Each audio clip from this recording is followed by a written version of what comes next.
کہ وہ عیب دار نہ ہو، قربانی کا جانور عیب دار نہ ہو، کیونکہ معیوب عیب والا جانور کہ جس کو عیوب شمار کیا جاتا ہے، جس کی ڈیٹیل کئی دفعہ بیان کی جا چکی ہے اور سوشل میڈیا پہ بھی پورا اس پر لاسٹ ایئر کا کلپ موجود ہے کہ عیب دار جانور نہیں ہونا چاہیے۔ یہاں سے ایک مسئلہ یہ ذہن میں رکھیے، جب عیب دار مال جانور قربانی کا اللہ کی بارگاہ میں مقبول نہیں ہے تو مال بھی عیب دار نہیں ہونا چاہیے، مال بھی پاک صاف ستھرا اور حلال ہونا چاہیے۔ مال کے اندر سود کی آمیزش نہیں ہونی چاہیے، غلط طریقے سے، ناجائز طریقے سے، غیر شرعی طریقے سے، دو نمبر طریقے سے کمایا گیا مال، اس کی قربانی بھی اللہ کی بارگاہ میں مقبول نہیں ہوگی۔ تو حلال اور طیب اور عیب سے خالی ہونا شرط ہے، جس طرح جانور کا اسی طرح مال کا بھی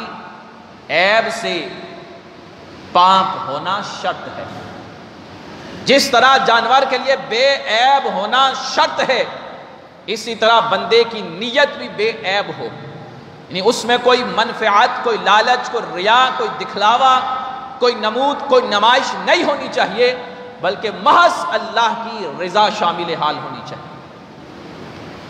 گوشت کی نیت سے نہیں ہونا چاہیے۔ قرآن مجید میں رب نے فرمایا لَن يَنَالَ اللَّهَ لُحُومُهَا وَلَا دِمَاؤُهَا وَلَكِنْ يَنَالُهُ التَّقْوَى مِنْكُمْ۔ اللہ کو نہ تمہارا گوشت پہنچتا ہے، نہ خون پہنچتا ہے،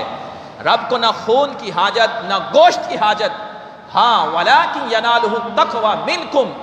رب کی بارگاہ میں جو چیز دیکھی جاتی ہے، جس کی قدر و منزلت ہوتی ہے، فرمایا وہ تمہارا تقوی ہوتا ہے، تمہارے دل کی کیفیات ہوتی ہے کہ تم یہ کس لیے، کس کام کے لیے، کس نیت سے اللہ کی بارگاہ میں پیش کر رہے۔ تو نیت صالح خالص ہونا بھی ضروری ہے۔ اور اسی طریقے سے اذن من اللہ تبارک و تعالیٰ کو سب سے زیادہ محبوب یہی ہے کہ ان ایام میں جو مال قربانی میں خرچ کیا جاتا ہے، آپ علیہ السلام نے فرمایا وہ روپیہ پیسہ رب کو سب سے زیادہ محبوب ہے، اور جو حسب توفیق یعنی صاحب نصاب ہونے کے باوجود، استطاعت ہونے کے باوجود اگر کوئی شخص اللہ کی راہ میں قربانی پیش نہیں کرتا تو سرکار دو عالم علیہ السلام نے فرمایا، ابن ماجہ کی حدیث، حضور نے فرمایا وہ نماز عید پڑھنے بھی ہماری عیدگاہوں میں نہ آئے۔ اس لیے ان مسئلوں کو یاد رکھیے، خصوصاً جو میں نے قربانی کس پر واجب ہے یہ مسئلہ بیان کیا، اس کو اچھے طریقے سے سمجھ لیجئے۔ اکثر اس میں خطائیں کھاتے ہیں لوگ، اور یہ بھی مسئلہ اس پر قربانی واجب ہوگی۔ اکثر ایسا بھی ہوتا ہے کہ وہ کہتے ہیں کہ ہم نے 7 دفعہ قربانی دے لی اب کافی ہے۔ نہیں، اگر زندگی میں 100 سال بندہ جیا اور بلوغت کے بعد ہر سال وہ صاحب نصاب ہے تو ہر سال اس پر قربانی واجب ہوگی۔ یہ ایسا نہیں ہے بھائی 2 دفعہ دے لی، 3 دفعہ دے لی، 5 دفعہ دے لی تو بس اب ختم، نہیں، ہر سال صاحب نصاب پر قربانی واجب ہوگی، بھلے وہ 50 مرتبہ دے چکا۔ تو اکثر لوگوں کے پاس 7 دفعہ ہم نے دے لی کافی ہے، اب میں فلاں کی طرف سے کروں گا، تو فلاں کی طرف سے نہیں ہوگی اگر وہ خود صاحب نصاب ہے تو اس پر اپنی قربانی پہلے واجب ہے۔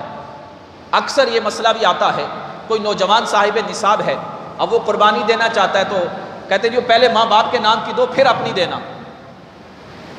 تو یہ مسئلہ بھی شرعاً غلط ہے۔ اگر ماں باپ صاحب نصاب ہیں تو ان پر قربانی واجب ہے، اگر وہ نہیں اور بیٹا جو عاقل بالغ ہے وہ صاحب نصاب ہے، اس پر اپنی قربانی کرنا واجب ہے، اس پر اپنا مال ہے تو اپنی قربانی اس پر واجب ہوگی۔ اب ہمارے ہاں یہ کہتے ہیں نہیں بھائی، کہیں گے بیٹا دے رہا، ماں باپ نے تو دی نہیں، تو بھائی جس کا مال ہے قربانی اس پر واجب ہوگی۔ ہاں اگر اتنا مال ہے کہ وہ ماں باپ کی طرف سے بھی کر سکتا ہے تو ان کی طرف سے نفلی قربانی کرتے، اپنا واجب پہلے ادا کرے گا۔ تو یہ مسئلے یاد رکھیے۔ اسی طریقے سے حدیث طیبہ میں یہ بھی آیا کہ جو شخص قربانی کی نیت رکھتا ہے اور جو قربانی نہیں کر سکتا، صاحب نصاب نہیں ہے، آپ علیہ السلام نے فرمایا کہ اگر وہ ذی الحجہ کا چاند طلوع ہونے کے بعد اپنے ناخن نہ تراشے، اپنے بال وغیرہ نہ کاٹے، یہاں تک کہ نماز عید کے بعد قربانی کرنے والا اپنی قربانی کر لے، اور جس کی قربانی نہیں وہ نماز عید ادا کرنے کے بعد اگر کاٹے گا، بعد ناخن تراشے یا بال وغیرہ کاٹے گا، تو فرمایا اللہ تعالیٰ اسے